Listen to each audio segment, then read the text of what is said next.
আসলে আপনি যেমনটি বলছিলেন যে নোবেল জয়ী অর্থনীতিবিদ ডক্টর মোহাম্মদ ইউনূসকে প্রধান উপদেষ্টা করে অন্তর্বর্তীকালীন সরকার গঠনের সিদ্ধান্ত হয়েছে এবং বঙ্গভবনে কিন্তু গতকাল রাতেই রাষ্ট্রপতি মোহাম্মদ শাহাবুদ্দিনের সাথে তিন বাহিনীর প্রধান এবং বৈষম্য বিরোধী ছাত্র আন্দোলনের যারা সমন্বয়কারী আছেন তাদের সাথে বৈঠকেই কিন্তু এই সিদ্ধান্ত নেওয়া হয়েছে এবং এই অবস্থায় আসলে আপনি সাধারণ মানুষ বলেন বা রাজনৈতিক ব্যক্তিত্ব বলেন, সুশীল সমাজের লোকজন যারা আছেন তাদের বলেন, সবার মাঝেই কিন্তু একটি বিষয় নিয়ে আসলে জল্পনা কল্পনা, সেটি হলো যে এই অন্তর্বর্তীকালীন সরকারে কারা থাকছেন, কখন ঘোষণা হবে, এর মেয়াদকাল কতদিন, এই সব বিষয় নিয়ে এখন মানুষ জানতে চায়। তো সব কিছু মিলিয়ে এই সব বিষয়ের কার্যক্রমের যে অগ্রগতি বা এই কার্যক্রম কখন শুরু হবে, আপনি দেখতেই পাচ্ছেন যে আমি বঙ্গভবনের সামনেই দাঁড়িয়ে আছি।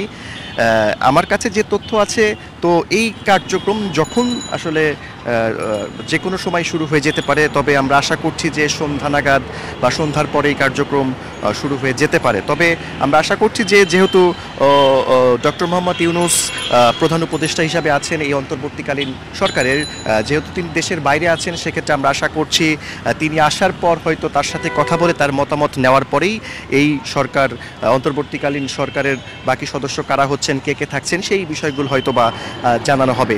এছাড়া বঙ্গভবন সংশ্লিষ্ট যারা কর্মকর্তা আছেন, আমি তাদের সাথেও কথা বলার চেষ্টা করেছি, তারাও কিন্তু একই কথা বলছেন, যে কোনো সময় ঘোষণা হয়ে যেতে পারে। তাদের কাছেও আসলে কোন সময় হবে সেই বিষয়টি তারাও আসলে নিশ্চিত করে বলতে পারেননি।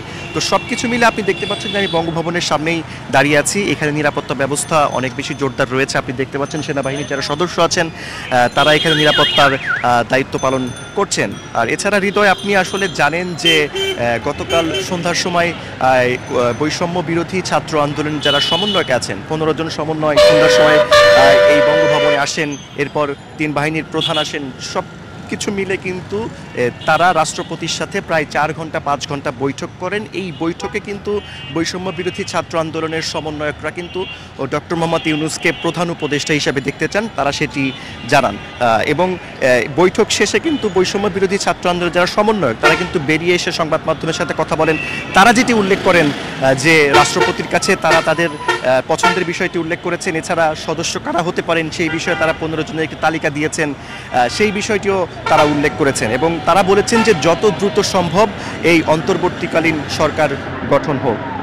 এছাড়া আপনি জানেন যে হৃদয়, গত পরশুদিন তুমুল গণ আন্দোলনের মুখে আওয়ামী লীগ সভাপতি শেখ হাসিনা পদত্যাগ করেন এবং দেশ ছেড়ে চলে যান। তারপর থেকেই কিন্তু দেশ সরকারবিহীন অবস্থায় আছে দেশের বিভিন্ন জায়গায়, যার কারণে কিন্তু অরাজকতা দেখা দিয়েছে। আমরা দেখেছি বিভিন্ন জায়গায় লুটপাট হয়েছে।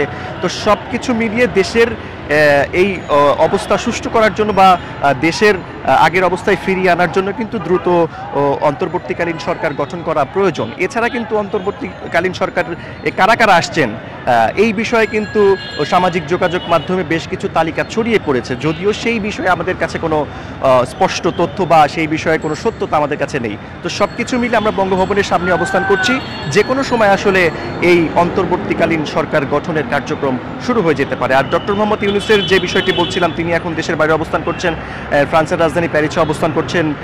আশা করা যাচ্ছে তিনি হয়তো বা রাতে বা আগামীকাল আসবেন, তারপরই হয়তো বা এর কার্যক্রম শুরু হতে পারে, অথবা আজকে সন্ধ্যার পর থেকেও এর কার্যক্রম শুরু হতে পারে। হৃদয়। সাদি, ধন্যবাদ। প্রিয় দর্শক, সাদি মাহমুদ যুক্ত হয়েছিলেন আমাদের সঙ্গে। প্রিয় নাম্বার সেট করে বিকাশে সেন্ড মানি করুন ফ্রি।